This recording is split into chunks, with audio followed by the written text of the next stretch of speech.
Hello everyone and welcome to episode 1 of the 8 Dead Giants Ramble Chat. Oh yeah, that's right, I've got a name. It's not great and I'm all alone, but we're still going to have a chat and I'm going to hit up, I'm going to say 5 of the Giants today. I haven't got all 8 because I don't expect to always be able to bring content for you guys and chat around all 8 of the Giants. I hope you know what I'm talking about. I hope you listen to episode 0. If not, the Giants refer to the different forms of entertainment media that we want to cover here. And today I'm going to do some chat about games, movies, TV shows, comics and books, and maybe even a little bit of sport. We'll see how we get on.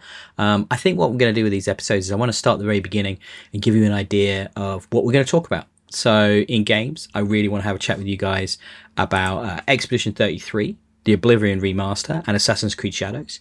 In movies, I want to talk to you guys about Havoc, The Ghost in the Darkness, The Conversation, A Working Man, and Jaws at 50 years.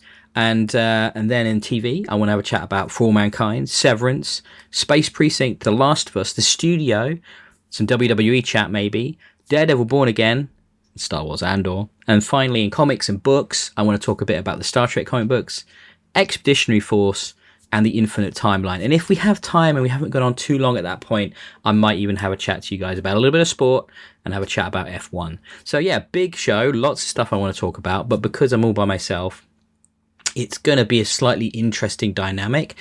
Now, there are podcasts that are solo podcasts and that the host will just sort of chat to the audience, sometimes interacting with them on a platform such as Discord or Twitch at the same time, and other times just literally talking into the void. Now, I really want feedback from you guys. I want comments, questions. I want you to disagree with my thoughts on some of the things we talk about, and then we can actually have that kind of two-way street argument debate as the episodes progress. Obviously, going forwards, I'm really hoping to have some co-hosts join me. Could be 1, 2, 3, 4, who knows how many. But I didn't give them a huge amount of time to get themselves prepared. I think if we do a show next week, I may well at least have one guest. But today, it is just going to be me in my rather warm office I'm finding right now. So if I have to take a minute to slurp a beverage or whatnot, I do apologise. And I hope it's not too distracting. And hopefully I catch any awkward noises in the edit. But let's go straight into the first section of things. The first giant I want to talk about, games. Now, I built in a pause there to talk about games. Maybe there'll be a musical sting, maybe there won't be. Let's see how I feel in the edit, and maybe there's a gap for some potential sponsors going forwards as well if I'm being really ambitious about it. So let's talk about some of the big games that I've been playing recently. There's been lots, and I've kind of sort of narrowed this down to 3 that I want to talk about right now. 2 very, very new releases and one that's slightly older. So let's first of all talk about Expedition 33 by Sandfall Interactive. Now, this is a really interesting game. It's out on Game Pass, which first of all means the barrier for entry is really low and means that hopefully a lot of people can check it out, especially on Xbox and PC. But it's one of those games that I wouldn't say it's come from nowhere, but there was a little bit of hype. There's been a little bit of chatter around it, but it hasn't had like a huge amount of press. Now, it comes from what you might think of as a AA studio. So this is a French studio, Sandfall Interactive, made up of some industry veterans. This is their first game as that studio. A lot of them have worked on previous titles, and that shows very clearly when you play this game. Now, from a technical point of view, I was really impressed by what they were able to achieve with the visuals and the tech behind this game. Now, how would I describe the genre? It's sort of a westernized, accessible JRPG. Now, the reason you call it a JRPG is that it's turn-based combat, though it has active battle mechanics involved with that. But for me, it's this sort of interesting fantasy, steampunk, diesel punk, French set game, which is a little bit different to anything I've played previously, and it's got a really cool look and feel, as well as really kind of accomplished, wonderful photorealistic graphics. The character models look amazing, all the costuming and the environments look incredible, and I think this is one of those situations where a studio has really understood its limitations in terms of resourcing, in terms of manpower and what it could achieve, and therefore it's focused it on environments which are highly detailed but quite small. This is not a big open world game. The environments are fairly funneled and structured, at least in the relatively early goings of the game. This isn't a review, to be clear. This is just, I want to have a chat about this game. So I'm not reviewing it. I've not been sent any code for this game. Like I said, it was on Game Pass anyway, but I'm still pretty early on. But it feels like that they've definitely picked carefully where their attention should lie in this game. One of the things I really like is the main character, who actually right now the name eludes me. However, he looks like Robert Pattinson and sounds like Charlie Cox. So Robert Pattinson, Batman, Charlie Cox, Daredevil, and it's really interesting because it isn't either of those. It isn't Charlie Cox and it isn't Robert Pattinson, but the delivery and the writing of the dialogue. So while we're setting this sort of diesel punk French Parisian environment, especially in the opening prologue section, and that obviously is inspired because the studio Sound 4 they are French. However, there's a lot of very English characters that have, and the dialogue feels very well localized. If it was localized to English, I don't know if it was originally done in French. I'm not sure it was, but it feels very well observed in that regard. And it's got that, it's hard to describe, that modern sensibility in writing that we sometimes see now in dialogue and interactions, where things don't feel stagey, things don't feel like video gamey, they just feel incredibly realistic and natural conversations and interactions between characters. Now, what really hooked me into this game, and I won't spoil it, is in the prologue, there is the setup of this world is that it's called Expedition 33 because the people going out on this expedition are 33 years old. And there's been a cataclysm that happened several years back, 60 odd years ago, and set a timer at basically 100. And then every year, the people of that age, 99, 98, 97, all the way down to now into their 30s, are basically dissolved. They're like dusted, like in the Marvel universe when they got snapped out of existence by Thanos. And we don't really know why. And we know these expeditions are being sent to this like forbidden land to try and investigate what's going on and prevent this from happening again. And now this expedition is the 33rd, and they know that in the next year they will all be dusted unless they do something specifically to prevent this from happening again. And basically we're getting to a point in the universe and in their timelines where if they don't start doing stuff, civilization as they know it will cease to exist because people will be too young to procreate, too young to keep the species going. So there's a real ticking clock situation. And in this prologue, your main character, there's a relationship established with someone else very quickly, but done in a very mature way, which when something happened in this first hour of the game, I thought there was a real emotional heft that connects your character to the plight of the universe, but also connects him emotionally to the audience, to yourself as the player. And I thought it was incredibly well handled, incredibly well done, and it's definitely made me want to keep playing and keep going. The themes in this game are incredibly mature. There are issues to do with death, mortality, self-harm, all kinds of really serious stuff, but it's being handled so far in a very mature, well balanced way. And I have to say I've been really impressed with my time with Expedition 33 so far. I'm going to play a lot more of it, and I'm really looking forward to getting into it and spending some time with it. And I'll probably talk about it in a future episode once we're further down the line with it, and hopefully have a co-host on here who's also played it and we can debate it a bit further. But yeah, really impressed with that so far. Sound 4 Interactive, and if you've got Game Pass, it's a no-brainer. Check it out. Now, also a game that's just come out on Game Pass, a shadow drop, though it was kind of like the worst kept secret in the industry. Most people seem to know that the Oblivion remaster was hitting from Bethesda last week. When it actually did hit, the date was pretty much predicted and we all knew it was coming, and it had been rumored for some time. And what's surprised everyone, I think, is the quality of this remaster. And it's been done by a third-party studio, Virtuous, who've done most of the work on this. And while the game's mechanics and at its core, it's still Oblivion, the visual update, the UI update, the accessibility updates are vast. And it's really quite impressive how impactful it was to play through the opening chapters of this game and get out into the open world. And it's still Oblivion, and it has that nostalgia connection for us that have played the game previously. But it also feels much more closer to a modern game, and it's a bit nicer than where, say, Skyrim was before. Obviously, that had a remaster on the current generation a few years ago, but I'd say it's comparable, if not better, in its approach to Skyrim. Now, I think one of the things as well, a lot of people got into the Oblivion not the Oblivion type games, but the Elder Scrolls games off the back of Skyrim. So many people hadn't played Oblivion on the older generations of hardware.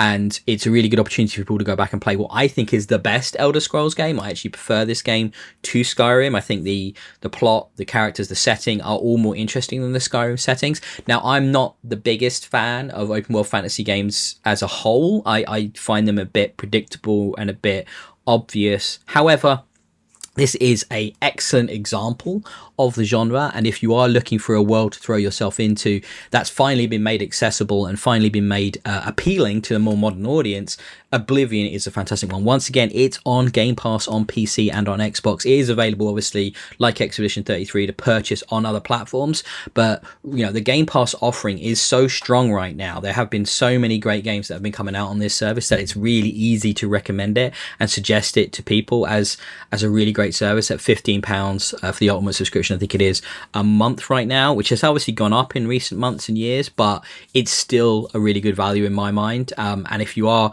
in the Xbox ecosystem already, it's always been great. But the fact is that the whole Xbox approach now is to make this offering as available as possible across as many platforms as possible. And it's just, for example, launched natively on the app onto LG TV. So you could get a Game Pass subscription, stream Oblivion through your LG TV and never actually need to touch a console. It's on Samsung TV, it's on lots of other platforms as well.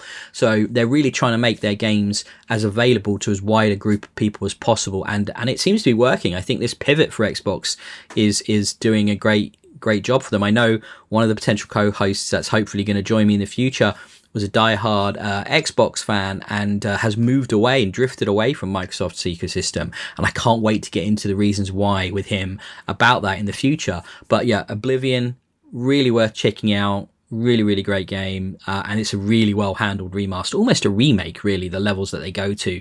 It plays wonderfully. I was playing it on the Series X and playing it on PC, and it plays really, really well on that hardware. So well worth checking out. Now, finally, I wanted to touch on another big franchise. Assassin's Creed Shadows came out a few months ago. After multiple delays, it finally launched in March, and I have put in quite a bit of time into this game. Now, finally, Assassin's Creed has landed in Japan in the feudal era, samurai, everything you expect from that, beautiful visuals, and there was a lot riding on this game. A lot of Ubisoft's ongoing kind of success as a publisher developer kind of rided on Shadows hitting the mark, and I think for the most part it has. I think it suffers from the same issues that the AC games have from this current iteration. So you go back to Origins, then Odyssey, then Valhalla, and now this one. I think prior to this one, my favorite was definitely Odyssey. I loved that Greek setting with the Spartans and the Athenians and all of that politics and interaction that happened in that time period. But this is now right up there for me. I think it's better than Valhalla. I definitely think it's better than Origins, though I was never a big ancient Egypt fan. But I really do enjoy the setting, and I really like the dual protagonist element that they've done in AC Shadows. So you've got Naue as this sort of stealthy shinobi ninja assassin type character, and then you've got Yasuke, who is this kind of big brutish samurai character. So you have two really different ways of playing the game, and both are distinct and both are a lot of fun. The mechanics have really kind of evolved based on the technology in this game. So the big thing here, the big difference in Shadows, is that it's the first one to be natively built for the current hardware and for the more modern systems, which means it's been able to do a lot of things with its graphics and its day-night cycles. So it looks and feels incredible. The engine is at its best. There's a lot of destructibility in the environments now, which really adds to that feeling of being grounded in the reality of being in feudal Japan. And then in addition, there's a really nice day-night cycle and a seasonal cycle as well. So you go through spring, summer, autumn, winter in this beautiful Japanese environment. So you get all the cherry blossoms, and you get the snow caps, and you get the mud, and you get all of that, and that changes on a semi-regular basis as well. So you, even though you might be going through the same environments repeatedly, you get a lot of variety because of the seasons and the day-night cycle, and it all just makes it feel the world is incredibly realistic and lived in. So it's really fun to explore. The map itself is slightly odd because while it's big and expansive, there's a huge amount of just densely forested environment, like it reality would have been at the time in Japan, which means sometimes you could be trudging through these forests for a fair bit, trying to find your way to the next area and just sort of seeing the same kind of thing. But when the resolution and the quality of that is so high, it doesn't detract from the experience for me. It just feels like it's realistic. When you do get into the larger towns and the cities, or when you do go to like the castle type environments, you've got to clear them, or when you've got to explore villages and things, there's enough variety in there, enough variety and verticality that means it's still exciting and interesting to explore and a really good time to get around. I'm a big sucker for the AC games. I've always loved Assassin's Creed. I've played every single one of them. I think I've played all of them through to completion as well. And I think this one does take us back to some of the greatness of the AC games. Now, one of the pieces that I'm a bit sad to see disappear, and it has been disappearing more and more and more over the last few iterations, is the connection to the modern time period and to the progenitor storylines to do with the Isu and things of that nature. I guess that's made the game franchise feel perhaps to Ubisoft less accessible to the mainstream. I, on the other hand, think it's a great differentiator, which helps it set it out as something special and something really cool. So there's this fantasy history and then there's this sci-fi bit. And yeah, I really loved that. And it's a bit of a shame to see them move away from that. So I do hope that maybe we'll see a return to some of that going forwards, maybe in some of the inevitable DLC for Shadows as well. But no, I've had a great time with Shadows. I think it's well worth checking out. I think if you haven't got it already, it's probably sensible to wait for like a decent deep cut sale from Ubisoft when you know there's a gap where you're going to play it. And maybe, especially if you're a Game Pass person, there's so many games right now on that service which you could throw dozens or hundreds of hours into. I wouldn't necessarily say this is a moment to go out and spend, I don't know, £70 on a Ubisoft game. I had it because I didn't pay for the game because I had a Ubisoft Plus subscription, which I got last year for a year.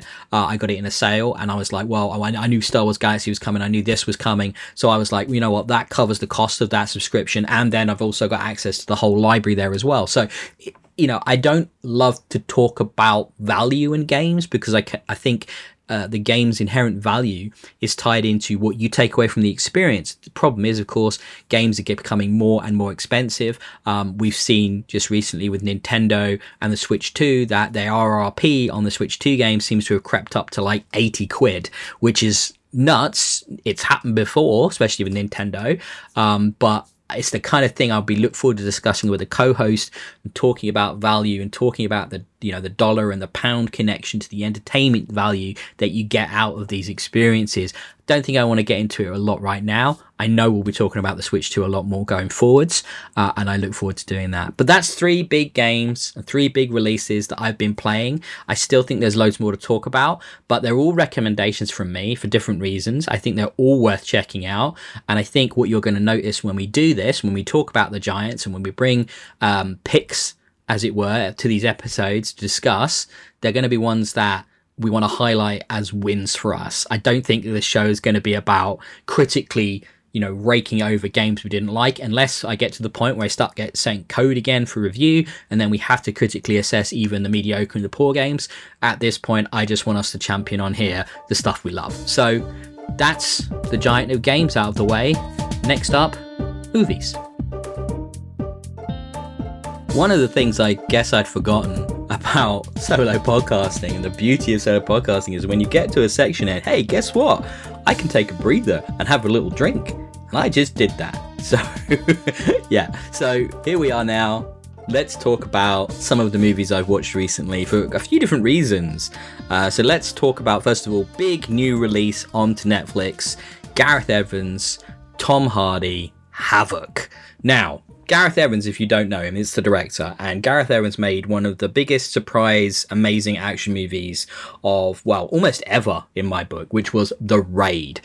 He made that, I believe it was Indonesia when he was living out there. Now, Gareth is, as you can probably tell from his name, a Welsh guy, and has been a director and creator for some time, but wasn't having much luck making stuff in the West, in the UK, in the US. So he moved out to Indonesia and leveraged his knowledge of martial arts to create The Raid, which was this incredible, taut, tight, violent, hyper-violent, aggressive action film, all to do with martial arts and just bone-crunching physicality. It was fantastic. I don't think Gareth has made anything as good as The Raid since the Raid. He made the Raid 2, did a couple of other things in Indonesia, came back here, did Gangs of London season 1, which was on Sky and HBO, and I really enjoyed Gangs of London.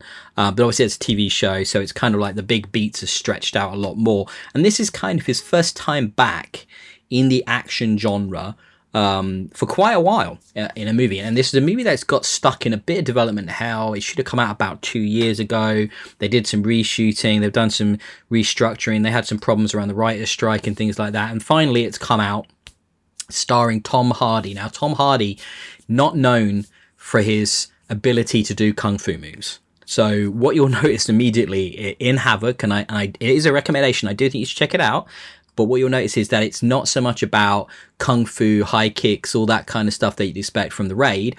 It's much more around his sort of brutish physicality as a bruiser, as a big guy, and also gunplay. So what Gareth Evans, I think, has tried to do here is he's trying to sort of step up the John Wick action-y type movie with the gunplay into take it to another level. Now, there are a couple of scenes in Havoc that stand out. So there's a nightclub scene, and then there's like this scene in a cabin in the woods. And don't get me wrong, the gunfights in those two scenes and the action are incredible. They get to the highs of John Wick, and they give you those moments of brutality that make you go, whoa, that was awesome. Like, you just go, that was a super cool takedown, or wow, how that person shot that person's brains out was really creative, and the way the camera was positioned and the way the action was done was super cool. And there's a few super cool moments in Havoc, don't get me wrong. I think it does have issues. It's got some stuff where there's like some car chase elements and pursuit stuff, which all felt a bit video gamey because it was so reliant on CGI that it felt unreal. I think he stylistically chose to sort of lean into that, and that was smart, because if your budget wasn't there to say make it look hyper realistic, and you actually had to go and do a lot of this stuff in special effects, you've not been able to do it in camera with physical car stunts for availability reasons or budgetary reasons, your only real choice is going to be to make it look like a video game. And I don't know if it ended up like that because the money wasn't there, or if Gareth Evans chose to do it that way. I think it just about works, but it was quite jarring, especially as it's basically the first scene that opens the movie has a lot of that, and it was like, oh god, I hope the rest of the movie isn't like that. And I get the impression that scene was maybe one of the ones that was done later, that was shot and put into the film to give us more framing for the narrative. Now, I've read some interviews with Gareth Evans and about this movie, and about how it started off very small and it grew over time, and it's possible that the money wasn't there to support the vision as much later on in the shoot. When it comes to the story, what there is, it's very basic. It's one of those stories where I don't think I could tell you the whole thing, and I don't think I'll really spoil anything. But basically, very top level, there is this main character who is on the run from some bad guys, and he's the son of a very important person. And Tom Hardy is basically tasked with first finding him and then protecting him, and basically getting him out of trouble from corrupt cops and evil triads and dodgy people here and dodgy people there. I mean, I think if you've seen The Raid, you know that it's not really about strong, deep character bits and motivations. It's much more about, here's a framing device to get from one cool action scene to another. And I think there's no doubt that there are some cool scenes in this. I think perhaps it could have done with one more cool action scene, fight scene, gunfight, because there's two of them that really stand out. And then the film feels quite sort of rear-ended heavy for that, because it's most of it's in the second act, third act, finale. There's not a lot in that first act, and it feels like it takes a bit of time to get going, but it's worth getting there just because the way he shoots that action is really incredible. And Tom Hardy gives a solid performance.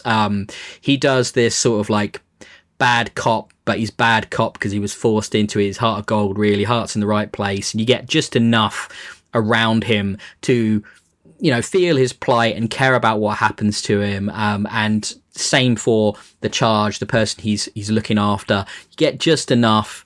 Actually, to be honest, the strength of that is that the person he's being sent to protect has actually got a girlfriend And the connection between the girlfriend and that character is what creates that, oh, these are decent people vibe. And the girlfriend actually has a couple of incredibly cool action moments herself. She's a lot more capable than the male character is. And that's really great to see as well. And there's also a female badass villain who is super cool. Every moment she's on the screen, you're like, what cool thing is she going to do? And then she gets one of the how should we say, more creative demises in the film as well. So it's worth checking out. It's a lot of fun. It's a good Friday night with a couple of drinks and a kebab type movie, but it's not exactly groundbreaking cinema. So that's Havoc. It's on Netflix. If you've got Netflix, who doesn't have Netflix? Check it out.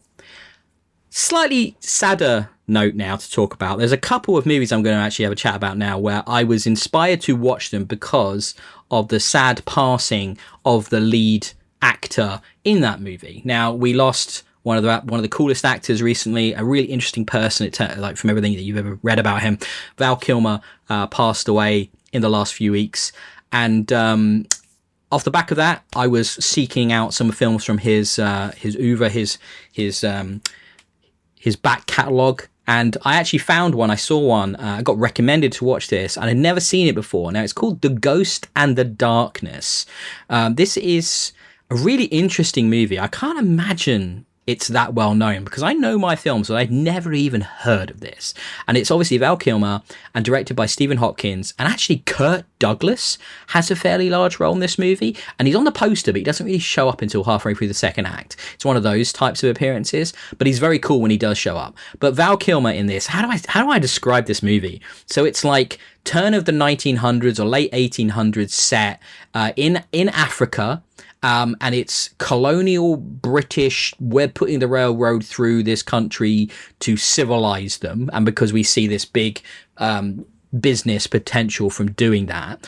And you think, okay, so it's this historical epic and there's like hundreds of extras and it's beautifully costumed and it all feels very realistically set.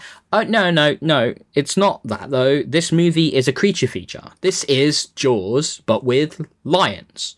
The Ghost and the Darkness are the names for these two demonic lions. And they start attacking and savaging the workers and the construction people and the British colonial interests behind this railroad that's trying to be constructed. And Val Kilmer's there because he's an engineer and his job is to get this bridge built. And he's also a bit of a great white hunter type archetype, so he's very capable. And basically everything he does fails and it goes all badly wrong. And these lions are picking him off and killing people. And there's some really, really gory stuff. And there's a dream sequence with his wife and small baby when the lions get her. And you're like, wow, that went places. That was way more violent than I expected it to be. But it's a cool film because it completely was one I wasn't expecting to see and didn't know about it. I don't think you could argue it's like Val Kilmer's greatest performance. It's good performance, but he's playing an Irishman, and at times he's doing some slightly interesting accent choices, to put it kindly, and other times it's almost like his accent completely disappears. But the film itself is a lot better than I expected it to be, and then his performance is a lot better. And then also I say Kirk Douglas shows up, and he's this other great white hunter that helps to team up with Val Kilmer to take out these two crazy demon lions. I mean, it is mental, and if you've never seen it, it's worth seeing if you can get hold of a copy like I did and giving it a go, because I'd never seen it and it missed me entirely. 90s movie, I'm a child of 90s cinema and I just never seen it. So The Ghost and the Darkness, watch it for Val. Rest in peace, Val Kilmer. Brilliant collection of movies. So much range. Everything from comedies to action to dramas. Just an incredibly interesting filmography from an incredibly amazing actor, and you will be missed, Val Kilmer. On to another movie now. Again, watched because of the passing of its lead, and again, a film I hadn't seen. We lost Gene Hackman in the last few months in what were some tragic, disturbing circumstances, which I won't go into, but it's all online, I think, and I think they've gotten to the bottom of it now. But this guy, what an actor, an incredible actor, does elevated everyman roles beyond anywhere you'd expect. And anyway, Popeye from The French Connection always stands out to me. His performance in Crimson Tide was an absolute classic. And he was one of those actors that when he showed up in something, he made that thing better. It didn't matter what he went into. He's not made a bad movie. I honestly, Gene Hackman is an incredible performer. He retired from acting many years ago now. But I watched a film from the 70s that I'd never seen, more forgivable than missing The Ghost in Darkness, because I wasn't alive in the 70s. And it's one of those films where I love movies from the 70s. I think there is a tone to them. There is a appearance to them. There is a style to them that is unlike any movies from any decade since. They literally do not make films like they made them in the 1970s. There is that art, that type of cinematography, that type of lighting, that type of sound design does not exist anymore. And I watched The Conversation with Gene Hackman and directed by Francis Ford Coppola, who you will know as the guy who made the Godfather films. And obviously is incredibly famous for that. I'm not the biggest fan of the Godfather movies. I would take Goodfellas over Godfather any day of the week. But you can't deny his skill, his eye, his framing, his pacing. He is so 1970s. He is quintessential that decade of filmmaking. Conversation, Gene Hackman plays this loner, myopic character who kind of works in surveillance. Now, when you think of surveillance now, you think of state operators, so CIA, KGB, things of that nature, or the police or the FBI or things like that. He kind of worked in private surveillance, his character. And I guess that must have been a thing in the 1970s, because I can't imagine, Francis Ford Coppola would have imagined this as a whole thing. So this must have been a thing. So as surveillance technology was in its nadir, when it was first being created, tapping phones and surveilling people with parabolic microphones and things of that nature, there was a private industries that were leading the commercialization and development of this technology. So these were people that, for whatever reasons, corporations or governments might go to get dirt on anyone or everyone, and that's the point of this movie. This is 70s paranoia at its height. This is Cold War. This is you can't trust anyone. No one is what they seem. Everyone's out for themselves. It's kind of like the high point of that type of thinking and mentality, and therefore reflected in the cinema. And in this film, he is hired to surveil a particular conversation, strangely enough, between two people, young people, a man and a woman, in a park. And it's the kind of what happens to him based on that. And I will not spoil this movie. I had not seen this film. I'm very glad to have now added it to my list of many thousands of films that I've seen, because it has an incredible ending. It has an incredible performance from Gene Hackman. You just have to give yourself over to this. Now, I'm a modern cinema goer, and what I mean by that is, in movies nowadays, they move at an incredible pace. They're really long, but there's always something going on that's interesting and exciting. And, there's a lot of music, and telling you how to feel at all points. In this movie, you just spend time with Gene Hackman's character and watch him deal with and go through stuff off the back of this one surveillance operation and what this does to him, and the journey his very internal journey that he goes on. And it's just cinema brilliance. I can't imagine it had a big audience at the time. Looking into it since, it has gone down somewhat in the annals of film history, and it's very well regarded. But it was a very cool movie. Fantastic ending. I was cheering at the screen at the ending because it surprised me. And I loved it. And there's so many layers to the story in this film. There's so many character moments, and you just get swept up in it. And Gene Hackman is incredible. Check out The Conversation. Okay, hard pivot now. Hard pivot from a quiet, paranoia-filled character study to a working man, which is Jason Statham's newest movie, partnering with David Ayer, and also Sly Stallone's production company. Just to be clear, this is Jason Statham and David Ayer. David, who did The Beekeeper, right?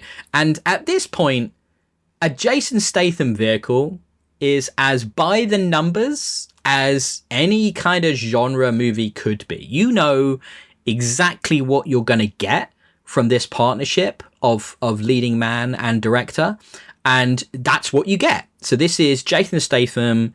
He's a working man, so he's ex-special forces, he's working in construction, he's got really close with the family for the business he's working for. The daughter goes missing. He goes on a revenge quest to basically save the daughter. Everyone else be damned. You're going to get violence. You're going to get shootouts. You're going to get shotguns and sledgehammers. You're going to get Jason Statham growling his way through the bad guys because he ain't having it. And it's super entertaining. It's terrible, but it's super entertaining. To be clear, this is not a good film. Did I enjoy it? Yes. Do I enjoy Jason Statham doing Jason Statham in a Jason Statham way? Yes.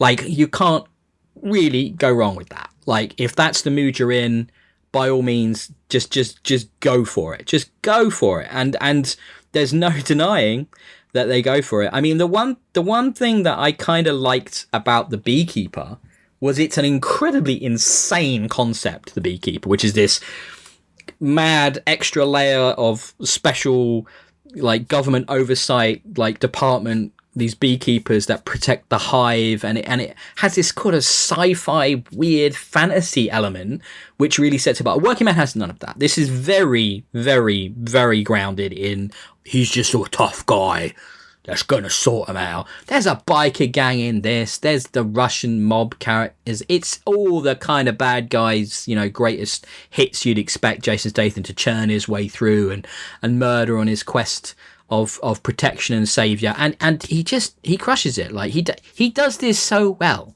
You can't be mad at a movie like this because you know exactly what it's going to be when you walk in to see it.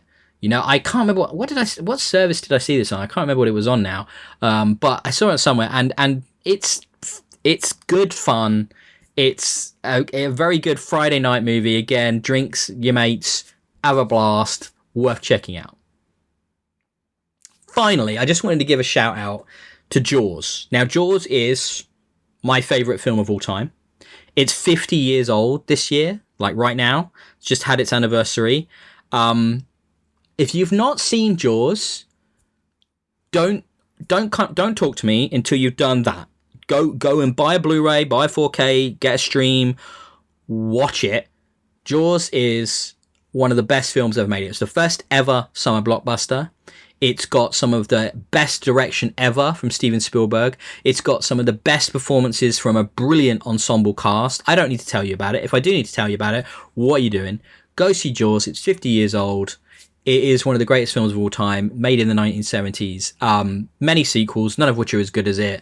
It created a genre, the shark movie. It kind of created like that kind of monster genre as well, that kind of hidden monster genre. It is an incredibly important movie, and one of the best ever made. So watch Jaws. I love Jaws. I watch it every year.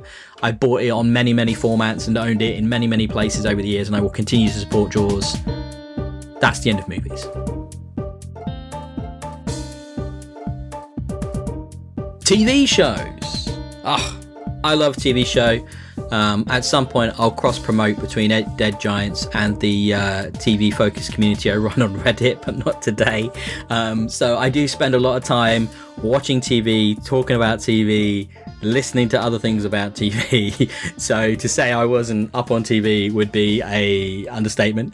And I want to talk about a few of the shows I've been watching recently, which some I'm late to, some I've come back to after many, many years, and some are brand new. So let's dive straight in. For All Mankind on Apple TV+.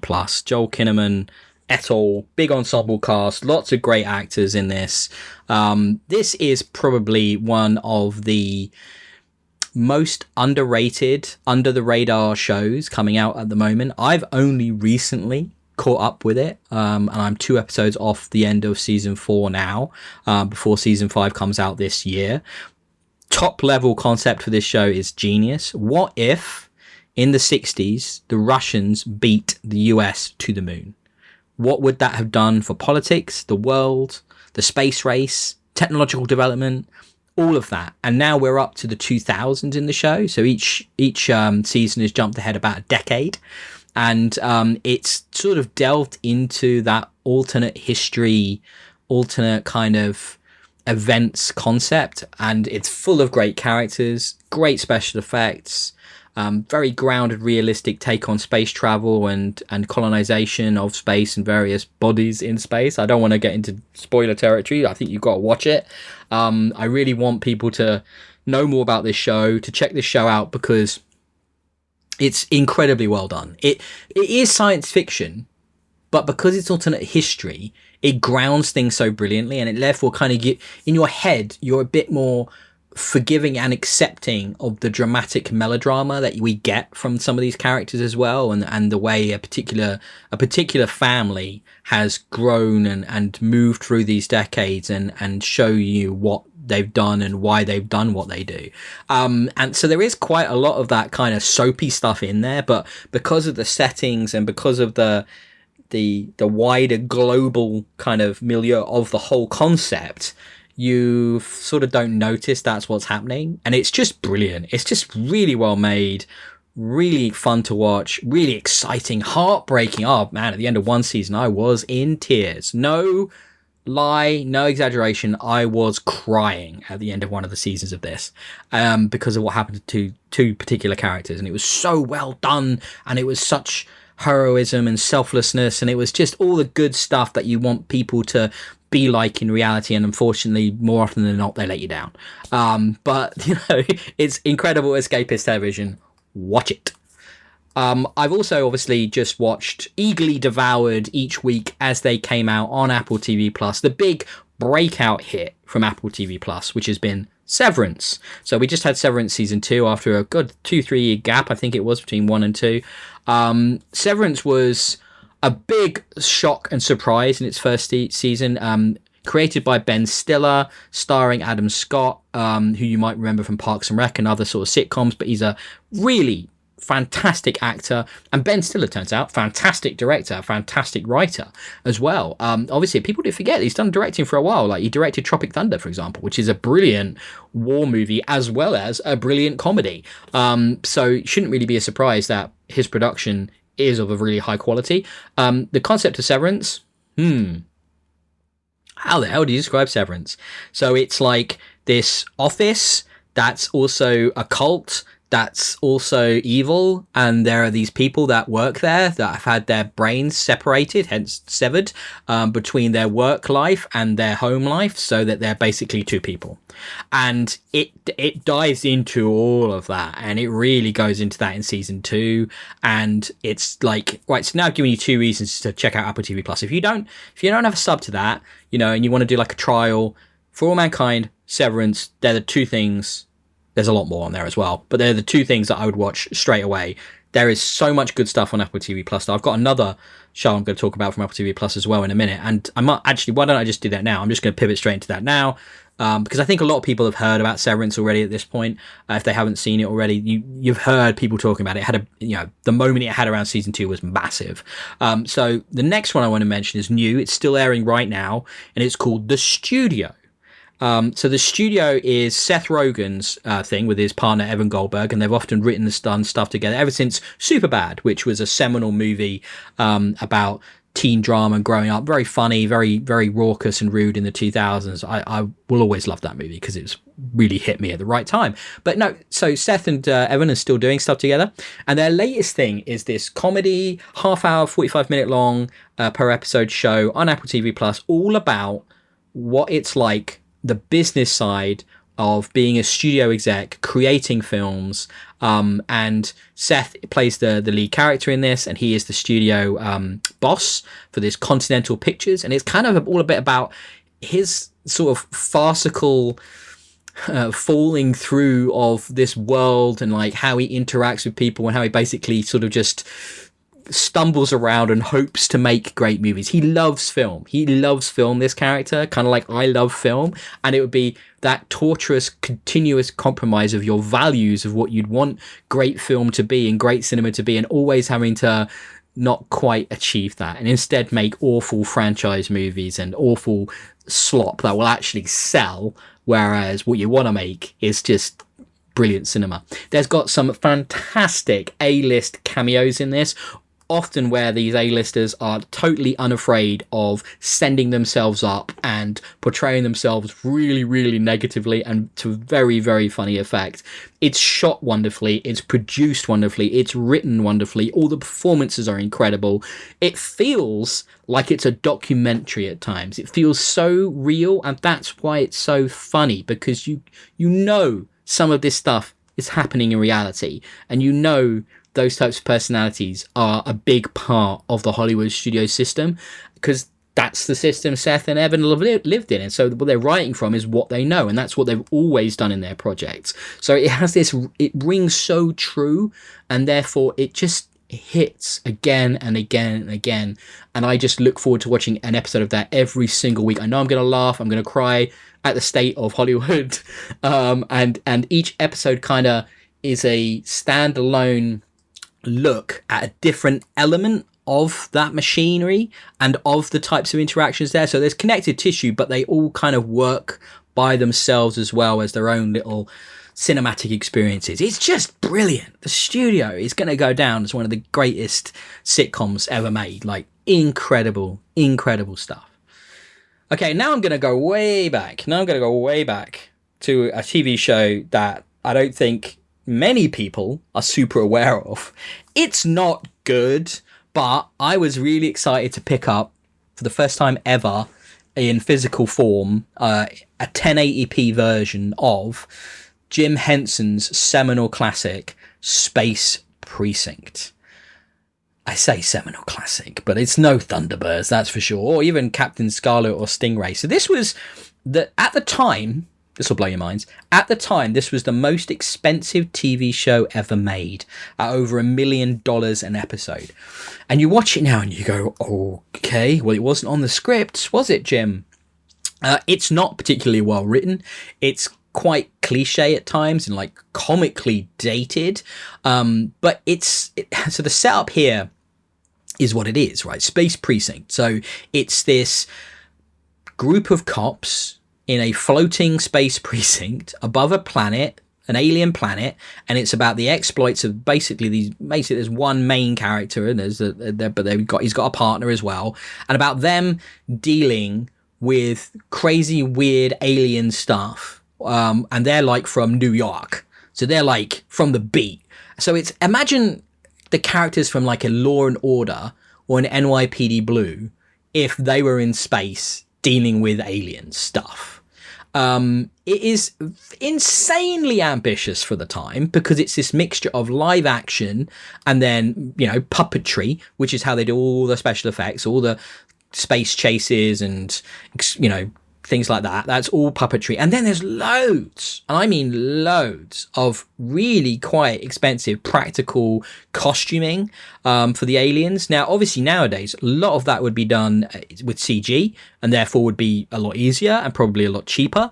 But like, you can see the money. It just comes across as this folly, because it was in that era just before the sort of CG took over and became this accessible medium for doing special effects. So instead of having to do all these practical effects at every juncture, at every moment, they could have turned to CG, and it would have made it a lot more easy to produce and a lot cheaper. So it only lasted one season, and it ends on a cliffhanger, if I remember correctly. I'm not full through the whole thing yet. I'm really glad to have it as an artifact on Blu-ray. The writing is, obviously, it's this pastiche of these really serious crime dramas of that era in the 90s, like NYPD Blue, which I mentioned before. But it's bad. I mean, it is cringing, like toe-curlingly bad at times. It makes like early Star Trek TNG look like Shakespeare.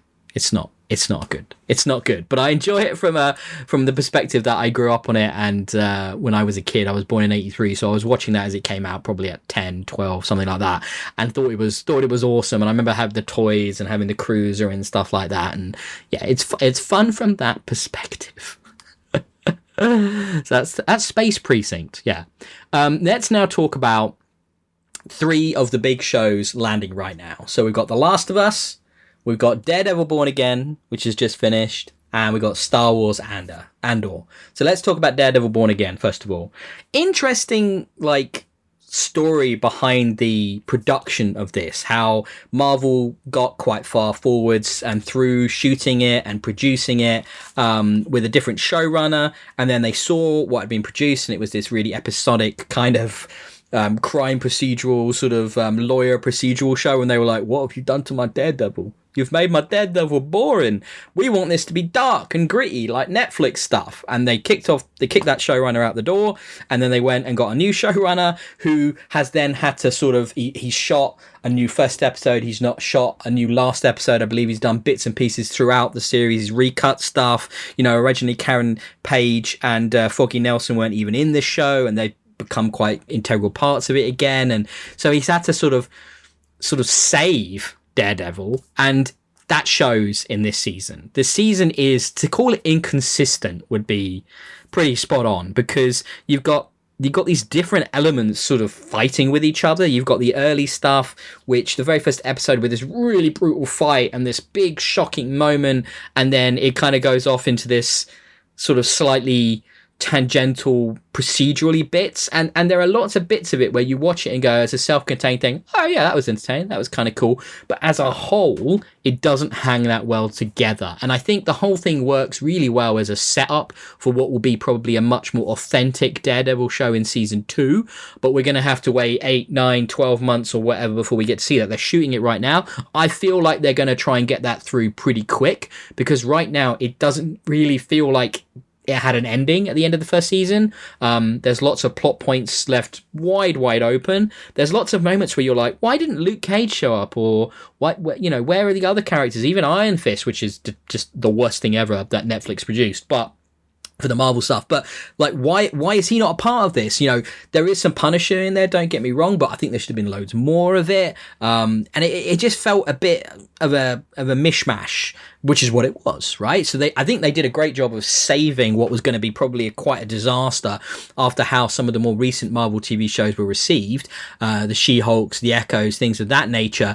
Everything has been very B-list, not great from Marvel for quite a while. Originally on my movie list, I did have the new Captain America movie, which I really enjoyed, but I want to save my discussion of Marvel movies until I've seen Thunderbolts, which I'm very excited for. But Daredevil Born Again, it's worth watching. I'd given up after season 2 on Netflix. I didn't even watch season 3 of Daredevil on Netflix. I was happy to come back to Daredevil. Charlie Cox is fantastic as Matt Murdock and Daredevil. He is brilliant casting, as is John Bernthal as the Punisher. And I think casting... Oh, and yeah, well, it's Wilson Fisk as well. I mean, D'Onofrio is just... That is Fisk. He is incredible, and the casting is what saves this, because these actors feel so spot on as those characters from the Marvel Cinematic Universe that I really can't fault it too much. It does work. It just could have been, you know, when you see the potential and you're like, you're so damn close, you're so close, just reach out and grab it. Hopefully season 2 they reach out and they grab it. So The Last of Us Part 2. Oh boy. Now, I won't talk about spoilers. I will mention with spoilers, I am a bit of an outlier. I don't really believe in them. I don't really believe in spoilers in the way that when I hear something about something, or a movie or a plot point in a game or a TV show or whatever, it doesn't stop me wanting to watch it. Actually, often it increases my enjoyment, because I'm now more excited or hyped to see something. A great example of that was the show Sugar with Colin Farrell. It was like a private eye noir-y thing. I was like, kind of. And then I heard the twist for what that show was, what happens in that show later on in the season. I was just like, holy crap. That's insane. I have to watch that. So it didn't reduce my interest. It increased it. And when it comes to, like, you know, this is an adaptation of a video game that's been out for a really long time. Well, comparatively long time, many years, shall we say. Can you spoil that? I mean, yeah, you can if you've not played the game, watching the TV show. But it's just, you know, I'm very active online, very active on Reddit, and the way people react around spoilers is, it pull my hair out. I get so frustrated because, guys, it's just not that important. You need to chill out. It isn't a thing. But I will actively try not to spoil anything happening in The Last of Us right now. The big spoiler has happened, as it were, in episode 2. I still won't talk about it, but if you're not watching The Last of Us, it's incredible. It's incredible. The production values, the performance, Pedro Pascal he is Joel. Like, there's no two ways about that man. It's an incredible actor. It's why I'm so excited about Fantastic Four later this year. He just has the best ability to pick projects that work so well for him and show off his talents. And he's so good. He really disappears into a character. He's a proper actor in that way, where he has range and you don't see the actor, because in real life he's really mild and really, I think he has some anxiety issues and things like that. And he's a really lovely, chill guy and like a real sweetheart, and therefore easy to work with, which is one of the reasons he's getting all these great projects, I suspect. But then when he plays someone like Joel, and he's got this brusque, he's unlikable, he's hard to get along with, and you believe it. You believe it. He's an actor's actor, and I love that. And Bella Ramsey is fantastic as Ellie, and Caitlin something, Jenna. So I can't remember now. I might be mixing it up with a reality TV star. I do apologize, but you know, woman they've cast as Abby, she's brilliant as well and brings so much depth. It is incredible. And then in episode 2, we have the juxtaposition of, let's just say, a big ass siege of Jackson and the big spoiler that happens. And it's just so well balanced between those two story points. The Jackson thing wasn't even in the games, and it's incredible to watch. It's very Game of Thrones. The White Walker siege that happened in that, it's in snowy weather as well. And it's just got this epic action feel, and it's so well done. And the money's on the screen, and the performances are brilliant. I think it's Diego Luna that plays Tommy. I could be wrong there, but I think it is. And his performance has this little moment where after the battle, he's asked, you know, you okay? And he's with his wife, and he nearly collapses, but he doesn't quite, because he's a leader and he has to show that strength. And again, such a nuanced, wonderful performance. Like, there's so much great acting in this show already. We've only had 2 episodes. I cannot wait for more. I can't wait to see how they handle the storylines from the games. Do they do it the same? Do they change things up? I'm so excited. It's fantastic TV. You've got to be watching The Last of Us. And Star Wars Andor Season 2 has dropped as well. It's like, man, the feast of entertainment right now. Games, films, movies, it's all just TV shows, you name it. It's kicking off in every direction right now. There's so much good stuff out there. But Star Wars Andor has landed season 2, the first tranche of episodes, first 3 episodes. It's going to be 4 lots of 3 episodes for 12 episode total. Each 3 episodes are going to focus on one bit of story in one particular year as we get closer to the events of Rogue One and the Battle of Yavin. So this was 4 BBY, and then it's going to be 3 BBY, 2 BBY, 1 BBY, and then the inevitable happens with Andor. Is that a spoiler? Does that count as a spoiler considering what happens in Rogue One? I don't even know. But anyway, it's a great set of episodes. It started a little bit slow with the first one, but then built very quickly to some really high quality stuff. Really hard to talk about this without spoiling it. Let's just say Star Wars has never gone there before. It goes where it goes in this, and it takes Imperials to the natural point where I think we've gotten away from in many years now, for many years now, where the Empire is quite cool, right? They've got cool armor, they've got cool ships, they're quite cool. No, they're space Nazis, right? They're an oppressive, Nazi, totalitarian, awful regime. Now, there will be less awful people in that, like there were in reality, but there's a lot of bad people that do bad things because they are protected by that system. And it goes to a place with an Imperial officer and one of the main characters, which takes it to what I would say is a natural culmination of that environment where you have this totalitarian regime which has got complete carte blanche to do what it wants, when it wants, how it wants, to whoever it wants, and what might happen in that situation. It is shocking to watch. It's very well handled, though. I think it's not shied away from. And I think the ending of that 3rd episode is incredibly powerful and incredibly kinetic. There's an incredible music number. There's just so much going on. I'd love to dive into this with some spoiler chat. Maybe I'll do that in the future with a co-host who's watching it along as well. Maybe we'll get into some spoilers. But my word, it's toe-curlingly difficult to watch at times. And I'm grateful that this isn't all of what Star Wars is, don't get me wrong. And I'm so glad there is Star Wars out there for the kids. But on the other side of that, it's amazing to have Star Wars for adult fans like me that have loved it since we were kids and still love it to this day. There's never been Star Wars like this, and Andor is just perfect for that adult audience. And I think, you know, it fills that gap really, really well. And the great performances again, great writing. Oh, it looks incredible. Like, oh my word, just beautiful to look at. Watch Star Wars Andor. Yeah, just watch it if you're a Star Wars fan. And even if you're not, it's just great TV. Like, check it out. Okay, final bit of TV kind of thing before I start to wrap things up with comics and books and maybe a little bit of sport. I want to talk about WWE, right? Is that TV? Yes. If it's on Netflix like it is now, it's more accessible and more widely available than it ever has been now that it's on Netflix outside of the US.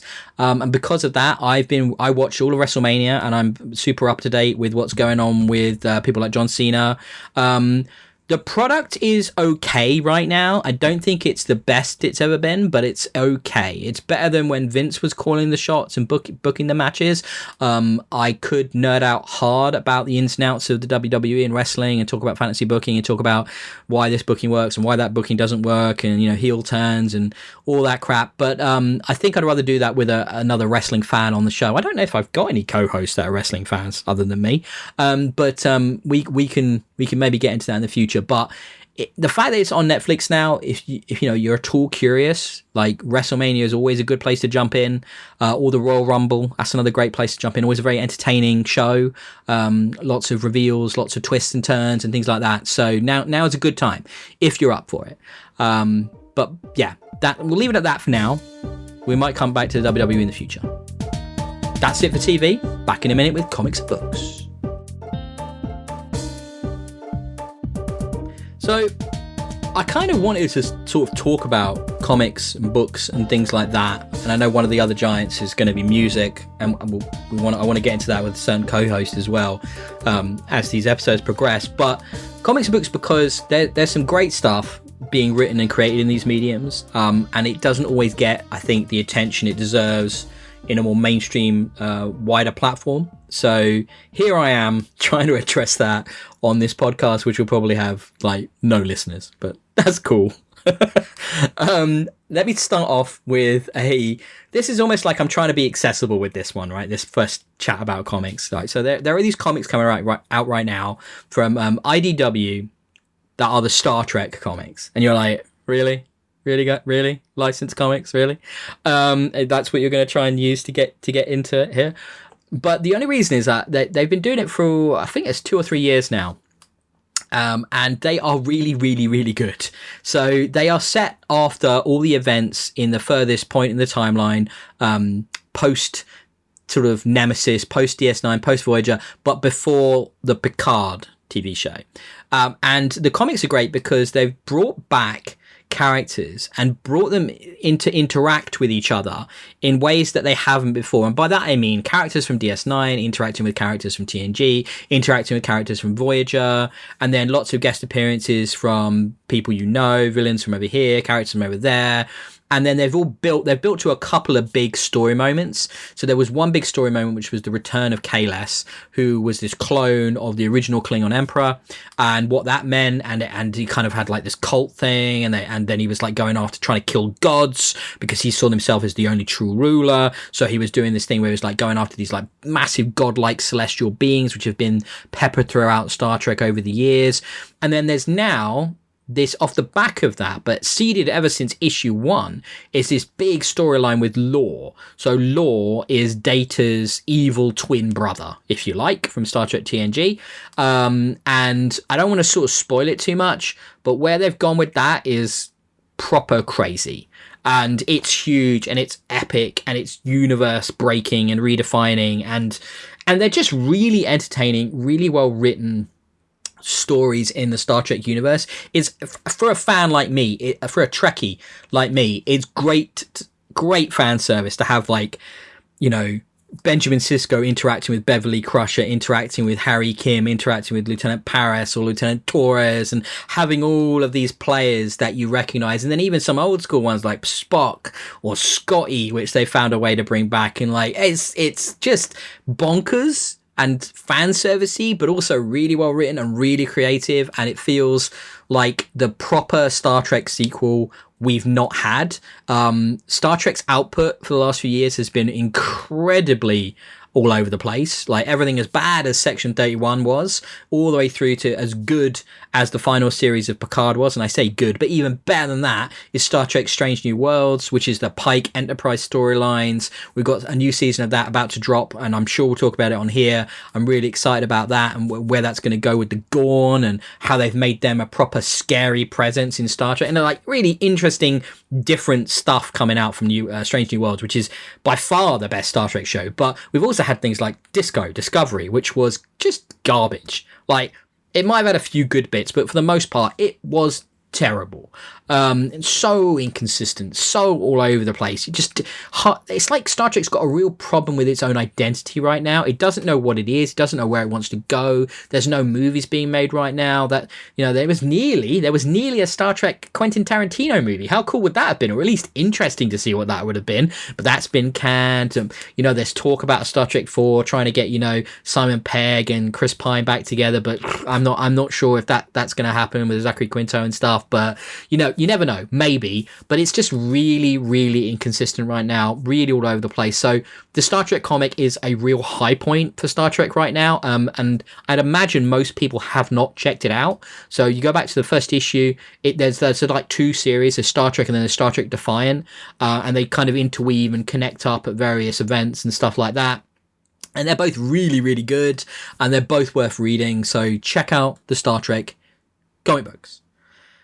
Now I want to talk about books. I've got 2 book series that I want to mention here, which are just a lot of fun. Now, I predominantly consume fiction books through audiobooks using Audible, which is Amazon's thing.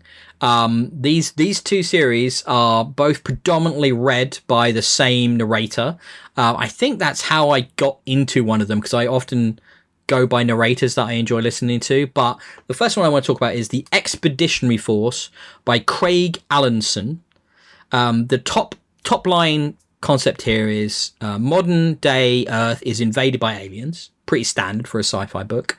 And this aliens, they are bad, and then another group of aliens show up and kick that group off, and then we go to space with that second group, and it turns out the second group are actually bad, and now we're in space, and there's all kinds of crazy stuff happening with our main characters. There's super AIs, there's client races, there's this big galactic conflict. I'm only up to like book 4 in this series of like God knows how many, 15, 20 books. There's a lot, but there's incredible characters. There's a fucking amazing AI character called Skippy, who is sarcastic and funny and irascible and just a total dick, but also completely lovable. He's so arrogant and yet makes mistakes all the time. He's it's just hilarious, right?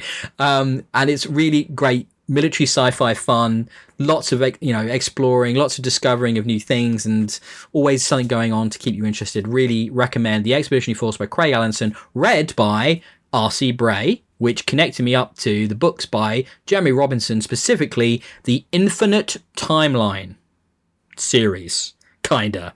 So it's a cool concept, this. Jeremy Robinson basically wanted to do for 20 of his books or so what the MCU did with their movies, which was have these standalone characters and novels and then connect them up with threads, sort of little teasers and little hints that brought them together into one big finale book at the end of this infinite timeline. And he basically had 3 tranches of books. One tranche which was more horror focused, one tranche which was more like to do with the nature of reality, and one tranche which was more like based in sort of like modern realistic Earth, but with a sci-fi twist. And then he brought all 3 together into what I thought was a very satisfying kind of crossover, over the top cinematic conclusion. And I guess that's why I wanted to talk about this, because this guy is a prolific author, Jeremy Robinson. He puts out a crazy amount of stuff, and I don't think he would turn around and tell you he was a literary genius. He's not writing, at the level of some of the best writers working today or in history, but he knows that. He's writing popcorn, right? He's writing entertaining, exciting adventures. And that's why I really enjoy listening to a lot of this, read by R.C. Bray often on Audible, because it's like listening to a movie or something, right? And I love exciting, action-packed, fun characters, humor, gore, horror, violence in a book form, right? Books don't have to be stuffy. Books don't have to be like you're being preached at by someone more intelligent than you. They sometimes are, and they're sometimes difficult, and they're meant to be, and they're meant to challenge you, and they're meant to stretch your imagination and how you think about things and your perception of reality and your perception of humanity and things of that nature. But other times, they're just meant to be good fun, right? And both of these authors seem to understand that, first and foremost, to make money out of writing books, they've got to be good fun, right? They've got to appeal to a mass audience as much as possible. And these both do that really, really well. So Jeremy Robinson's Infinite Timeline and Craig Allison's Expeditionary Force are two of my book picks, or book series picks. Both of them have got way more books than just those series, especially Jeremy Robinson, who's done like kaiju books, weird, like it's super intelligent dogs in the universe books. Don't even ask me. His kaiju books, the Nemesis series, I believe, are being produced and turned into a TV show as well. So you're going to start to see more and more of this guy. So get in now before everybody else does, and then you'll be the cool guy or girl that goes, I knew about Jeremy Robinson's stuff because I read his books. Oh no, I know the books. No, I read them years ago. So you can be that person as well. But yeah, I will. I've got lots more book picks to talk about going forwards, because I listen every day to audiobooks as well as podcasts. So I'm always listening to stuff. And I've got some really good, fun ones to recommend that I've got through Audible, but I will try and only recommend stuff that also has been published, either at least in Kindle, but also maybe even hard copy versions and things of that nature. There's some fun stuff still to come. I'm not going to talk today about sport. I've been talking now for like an hour solo, so I'm pretty knackered. I'm not used to this yet.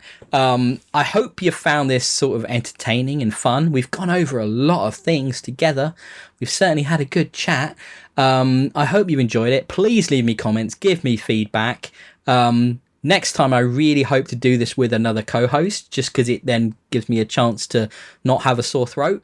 But I've really enjoyed connecting with you guys and ranting and raving about all kinds of fun entertainment stuff from 8 Dead Giants today. So I think we'll ramble off now. We'll call this the end of the Ramble Chat, episode 1 from 8 Dead Giants. Please find us on socials. There's nothing on them yet, but they exist across the social sphere. TikTok, Instagram, Blue Sky, Twitter, YouTube channels, you name it, I've got it. 8 Dead Giants. Doesn't exist. There's nobody else called that. That's why I picked it. So until next week or next time or whenever there's another one of these, have a great one. Enjoy your movies, your TV, your comics, your sports, your films, your games, whatever. We'll see you soon. Bye-bye.